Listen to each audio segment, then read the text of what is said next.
Boa noite a todos, desejo que todos estejam bem.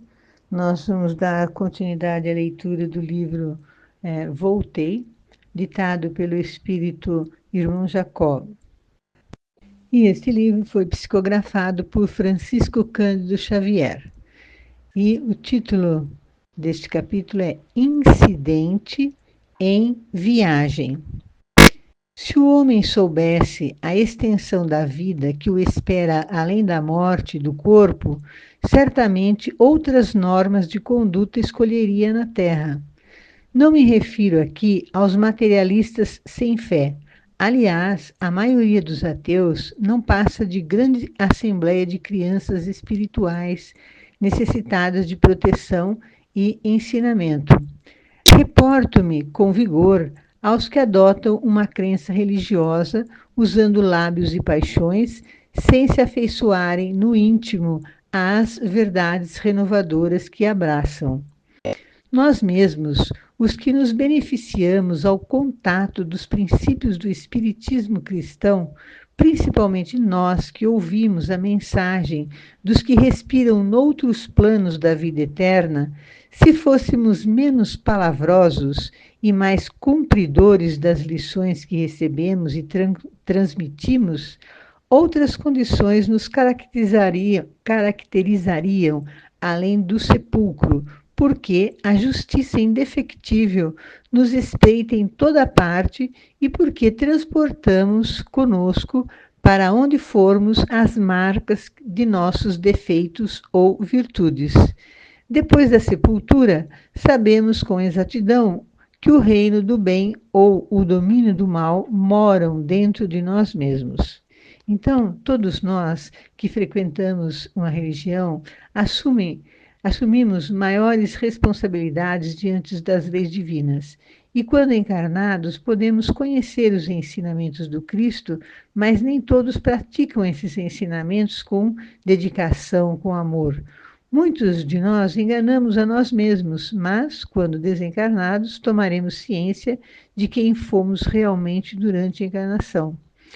Quando desencarnados, não tem como escolher onde quer viver, mas terá sim um lugar conforme procurou desenvolver o seu próprio íntimo, a capacidade de amar, auxiliar, perdoar, respeitar, independente de quem seja esse ou aquele ser. Então vejamos um texto do livro O Consolador, no capítulo intitulado de Fraternidade, é a questão de número 351. Como entender o amor a nós mesmos, segundo a fórmula do Evangelho? E a resposta é: o amor a nós mesmos deve ser interpretado como a necessidade de oração e de vigilância que todos os homens são obrigados a observar. Amar a nós mesmos não será a vulgarização de uma nova teoria de autoadoração. Para nós outros, a egolatria já teve o seu fim, porque o nosso problema é de iluminação íntima na marcha para Deus. Esse amor, portanto, deve traduzir-se em esforço próprio, em autoeducação, em observação do dever, em obediência às leis de realização e de trabalho, em perseverança na fé, em desejo sincero de aprender com o único mestre que é Jesus Cristo. Quem se ilumina cumpre a missão da luz sobre a terra. E a luz não necessita de outros processos para revelar a verdade, senão o de irradiar espontaneamente o tesouro de si mesma. Então, necessitamos encarar essa nova fórmula de amor a nós mesmos, conscientes de que todo bem conseguido por nós em proveito do próximo não é senão o bem de nossa própria alma, em virtude da realidade de uma só lei, que é a do amor, e um só dispensador dos bens, que é Deus. Então, essa questão está na obra do livro O Consolador, ditado por do Espírito pelo Emmanuel, né, que escreveu esse texto, e o médium Francisco Cândido Xavier, que psicografou. Continuando a leitura, no próximo item, atravessando sombria região. Seguíamos sem novidades e, pouco a pouco, adaptava-me a volatear como um aluno que recapitula a prova. Em torno, a paisagem escurecia sempre, não obstante resplandecerem as estrelas no alto. Possuía a perfeita noção de viajarmos sobre vasto abismo de trevas. Observava, porém, admirado, que não me sentia em processo de ascensão. A ideia de verticalidade estava longe de nós, tanto quanto a linha de esfericidade escapa à apreciação do homem que habita o globo da Terra. Reparei receoso que, não distante da estrada que percorríamos vagarosamente, apareciam sinais de vida e movimento. Ruído de vozes desagradáveis alcançavam-nos os ouvidos, de quando em quando. Formas monstruosas de espaço a espaço surgiam, visíveis ao nosso olhar, e, pelo que me era dado perceber, flutuávamos sobre região vulcânica, cujo solo instável oferecia erupções nos mais diversos pontos. O que me afligia sinceramente era a contemplação de seres de lamentável aspecto além das margens. Não estou autorizada a descrever o que vi nesse particular, mas posso afirmar que as figuras sinistras da mitologia ficam a dever à realidade com que eu era surpreendido. Registrando o temor que se apossara de mim, o irmão Andrade, em voz baixa, explicou-me que os planos habitados pela mente encarnada emitiam, de permeio com as criações dos espíritos inferiores desencarnados, formas perturbadas, quando não horripilantes, de vez que a maioria das criaturas terrestres, na carne ou desenfaixadas do corpo, denunciavam-se no íntimo através de comportamento quase irracional. Salientou que a esfera próxima do homem comum, em razão disso, é povoada por verdadeira aluvião de seres estranhos, caprichosos e muita vez ferozes. Chegou mesmo a dizer que inúmeros sábios da espiritualidade superior classificam semelhante região de Império dos Dragões do Mal. Rememorei a leitura de páginas mediúnicas vindas ao meu conhecimento antes da morte e o companheiro dedicado confirmou-as, declarando que a zona em que viajávamos constituía realmente o umbral vastíssimo entre a residência dos irmãos encarnados e os círculos vizinhos. Acentuou que o pensamento espalha vibrações em todas as latitudes do universo e que as projeções da mente encarnada no planeta terreno não correspondem aos ideais superiores que inspiram as leis da humanidade. Os homens, por fora, acrescentou o protetor, nas experiências da vida social, aparentam cavalheirismo e nobreza. Todavia, por dentro, na expressão real do ser, revelam ainda qualidades menos dignas, muito próximas da impulsividade dos animais. Na manifestação livre do espírito prevalece a verdade da alma, não a aparência da forma passageira, e daí o largo cosmorama de paisagens escuras, torturadas e dolorosas que rodeia o lar terreno, em cuja substância igualmente sutil operam as entidades perversas, a modo do lobo que pode beber da mesma fonte em que a ovelha se dessedenta. Percebi que o benfeitor desejava destacar que, em tais lugares, tanto pode o emissário do amor exercitar-se na renúncia do bem, como pode o malfeitor das sombras internar-se no crime e no mal. Compreendendo, no entanto, que as atenções dele se dividiam entre o carinho para comigo e a expectativa asfixiante da hora, sofreei o desejo de perguntar. Então, vemos nesse item que o grupo estava se deslocando, porém, pelos relatos do autor do livro, indica que estavam volitando em alguma região do umbral. O autor do livro cita a região como um abismo de trevas e sentia-se deslocando.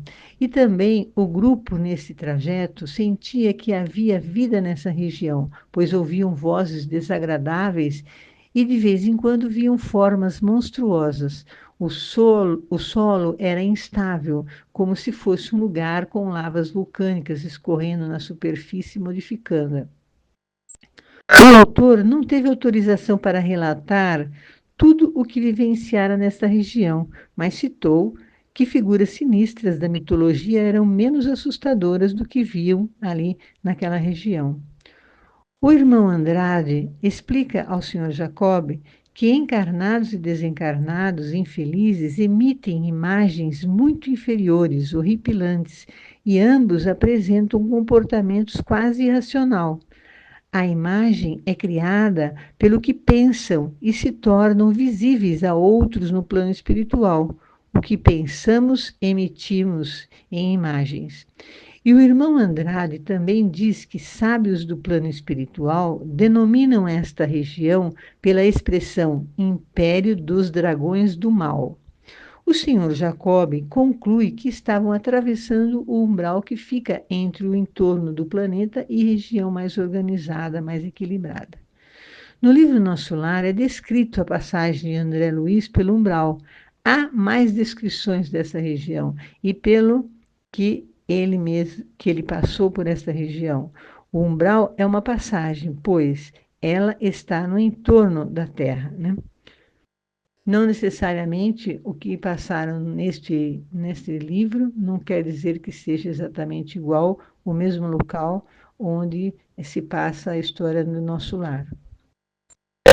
Vamos a um outro item, nova advertência. Quantas horas dependêramos voejando sobre o extenso império das sombras? Debalde tentava rearticular a noção de tempo. O abatimento e as surpresas sucessivas como que me aniquilavam o autocontrole. Continuávamos sem ocorrências dignas de menção especial, através da mesma paisagem triste e obscura, quando um dos membros da expedição, ao lado de Bezerra, lhe mostrou um objeto semelhante à bússola que conhecemos na Terra, emitindo impressões que o supervisor escutou atenciosamente. Logo após, o venerável amigo determinou uma pausa e, congregando-nos todos em redor dele, comunicou em voz sumida e prudente que nos avizinhávamos de uma ponte de acesso aos círculos de atividade espiritual dignificada, que nos aguardavam além. Entretanto, o registro magnético do psiquismo de nosso grupo assinalava o fenômeno que classificou por inquietante média de pavor. Acrescentou que a importância da ponte era tão grande que comumente muitos habitantes das regiões perturbadas se aglomeravam na base que deveríamos atingir dentro em pouco, ameaçando os candidatos ao reino da luz. Pediu-nos calma e decisão, silêncio e prece, e, sobretudo, lembrou-nos a obrigação de esquecer qualquer falta mais grave do passado, para não cairmos em sintonia com os espíritos ignorantes, penitentes ou malfeitores daqueles domínios. Competia-nos manter harmonia e serenidade em nós mesmos, porque de outra maneira poderíamos interromper a corrente de força que sustentava os companheiros menos aptos ao serviço de volitação. Então vemos que nessa caravana, né, de desencarnados, né, era um grupo, né, de desencarnados com bons méritos, seriam acolhidos em um lugar benéfico depois de conseguirem atravessar o umbral. É pedido a esses desencarnados que ficassem pensando no bem, orando, né, pois, embora estivessem perto do local onde seriam acolhidos, havia ainda espíritos do umbral provocando-os. Esses espíritos infelizes tinham o intuito de provocar outros que estão em melhores condições para que baixasse o seu padrão vibratório e assim se desligariam do grupo e permaneceriam no umbral onde sofreriam juntamente com os outros infelizes. Infelizmente, aqueles que sofrem e querem ver outros sofrerem, né? Infelizmente, permanecerão mais tempo ainda no umbral, né? Será que aconteceria isto a alguém do grupo, apesar das orientações? Vamos continuar a leitura. O título é A Ponte Iluminada. Não nos movimentáramos por muito tempo e um facho de luz sublime varreu o céu, não longe, indicando uma ponte cuja extensão não pude, no momento, precisar.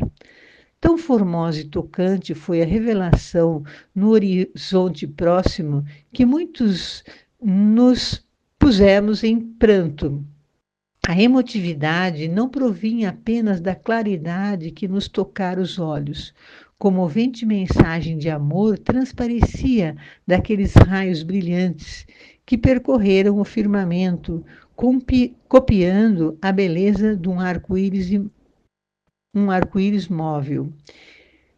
Enquanto muitos companheiros continham a custo as notas de assombro que nos dominavam, cerrei os olhos por minha vez, naturalmente envergonhado. Temor súbito vagueava-me a alma. Teria cumprido com todos os meus deveres? Se constrangido a comparecer ante um tribunal da vida superior, estaria habilitado a apresentar uma consciência limpa de culpas? Como seriam meus atos examinados? Bastaria a boa intenção para justificar as próprias faltas? Então, aqui é o autor do livro, né, o espírito, que está falando dos pensamentos dele naquele momento, né? Continuando a leitura. O sinal luminoso cortou vagarosamente o céu de novo. Minha alegria ante a aproximação do plano mais elevado era inexcedível, mas a noção de responsabilidade quanto às dádivas recebidas no mundo que eu deixara pesava agora muito mais intensamente sobre mim. Mereceria o ingresso daquele domicílio celestial? Corriam-me as lágrimas copiosas quando o grupo estacou. No mesmo instante, ouvi um dos irmãos recém-desencarnados gritar em choro convulso: Não, não, não posso. Eu matei na terra, não mereço a luz divina. Sou um assassino, um assassino. Aqueles brandos ressoaram lúgubres, sombras adentro. Outras vozes responderam horríveis. Vigiemos a ponte, assassinos não passam, não passam. Então, são aqueles que estão no umbral, né, que estavam provocando e disseram isso. Então, vigiemos a ponte, assassinos não passam. Pareceu-me que maltas de feras preparavam-se para atacar-nos. Não distante, a projeção resplandecente do invisível holofote clareava o caminho, qual se fora movida em câmara lenta. Entre nós, emoções e lágrimas, junto de um companheiro em crise. Em torno, ameaças e lamentos estranhos. Além, a luz convidativa. Bezerra, sereno, mas fundamente preocupado, rompeu a expectação, cientificando-nos de que deveríamos olvidar os erros do pretérito e que um dos amigos, em vista de corresponder em demasia à lembrança do mal, impusera descontinuidade à nossa viagem. Acentuou que as reminiscências de crimes transcorridos não deveriam perturbar-nos e que bastaria sintonizar-nos excessivamente com o pretérito para causarmos sérios prejuízos ao trem e a nós mesmos, em circunstância delicada. Quanto àquela, disse que o irmão em crise realmente fora homicida em outra época, mas trabalhara em favor da regeneração própria e a bem da humanidade, com tamanho valor, nos últimos 30 anos de existência, que merecera carinhosa proteção dos orientadores de mais alto e que não devia levar a penitência tão longe, pelo menos naquele momento, a ponto de ameaçar o êxito da expedição. Necessitávamos reatar o fio de ligação mental comum, a fim de que a nossa capacidade volitante fosse mantida em alto padrão. De outro modo, a concentração em massa de entidades inferiores ao pé da ponte, que se alonga sobre o abismo, talvez nos dificultasse a passagem. Finalizando a ligeira observação, Bezerra assinou para mim e recomendou-me orar em voz alta para que a nossa corrente de energia espiritual se recompusesse. Então, vemos aqui neste fato que precisamos pensar no bem. Erramos, mas se buscamos a nossa renovação, aplicando a prática do bem em nosso dia a dia, nas diferentes circunstâncias da vida, temos merecimentos para viver em lugares acolhedores em nome do Criador do Universo. Precisamos confiar na misericórdia divina. Aquele espírito errou na mesma encarnação se corrigiu e procurou praticar o bem em todas as circunstâncias e assim conquistou o direito de participar de uma comunidade onde o amor e o trabalho estavam presentes. Há pessoas como este trabalhador que, apesar de reconhecer seu erro e se corrigiu, voltando-se para a lei do amor, ainda se sentiu culpado e se entrega ao umbral desnecessariamente. Ele certamente não se perdoou, mantém-se como culpado. É a influência das provocações dos espíritos do umbral o levou a se desligar do grupo. Ele poderia não ter cumprido todos os seus deveres, mas não havia necessidade de escolher as provas mais difíceis, pois já havia demonstrado uma reforma íntima. Agora vamos a outra questão, outro item. Em oração. Espantado com a designação superior, senti medo e vacilei. Ia pronunciar uma frase a esmo, esquivando-me a incumbência, mas Marta dirigiu-me expressivo olhar. Em silêncio, pedia-me obedecer à ordem recebida e prometia ajudar-me no cometimento. Amparado por ela e pelo irmão Andrade, dispus-me a executar a determinação. Que prece pronunciaria? Mantinha-se meu cérebro incapaz de criar uma peça verbal compatível com as aflições da hora. Escutando os rugidos que procediam das trevas, fixei a filhinha e lembrei que Marta repetira aos meus ouvidos o Salmo 23, nos inquietantes minutos de minha libertação da carne. Copiar-lhe-ia o gesto, e erguendo meu espírito para o alto, sentindo de instante a instante que a emoção e o pranto me cortavam as palavras, repeti os versículos sagrados. Ao redor conspiravam em nosso prejuízo o barulho e a ameaça. Todavia, quando pronunciei as frases de confiança, ainda que andemos pelo vale da sombra e da morte, não temeremos mal algum, porque Ele, o Senhor, está conosco. A sua verdade e a sua vigilância nos consolam.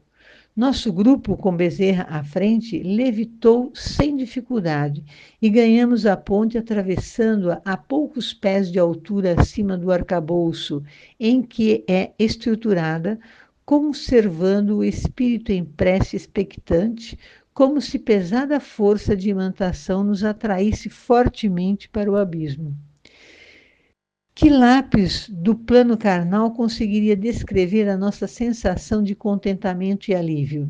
Momentos surgem na vida em que só o profundo silêncio da alma consegue traduzir a paz, o reconhecimento e a alegria. Então, neste acontecimento, vemos que precisamos manter a fé em Deus. Se realizamos a reforma íntima, vencemos as provas que criamos um dia, e assim podemos estar em lugares que vigoram as leis do amor divino. Para finalizar, eu vou ler uma poesia do livro de Alta de Souza, psicografado por Francisco Cândido Xavier, editado por Alta de Souza mesmo. O título é Vamos. Não te detenhas, crê, ajuda e avança. Seja dia brilhante ou noite escura, nos momentos de paz ou de amargura, busca o mestre da luz e da esperança. No caminho do bem, que não descansa, agradece ao trabalho que te apura e sigamos felizes à procura da imperecível bem-aventurança. Não repouses na estrada, segue à frente, ontem, hoje, amanhã, constantemente. Marcha ao doce clarão que te ilumina. Jesus é o sol de amor que nos espera, em resplendente e excelsa primavera, no lar eterno da união divina. Alta de Souza. Que tenhamos uma boa semana.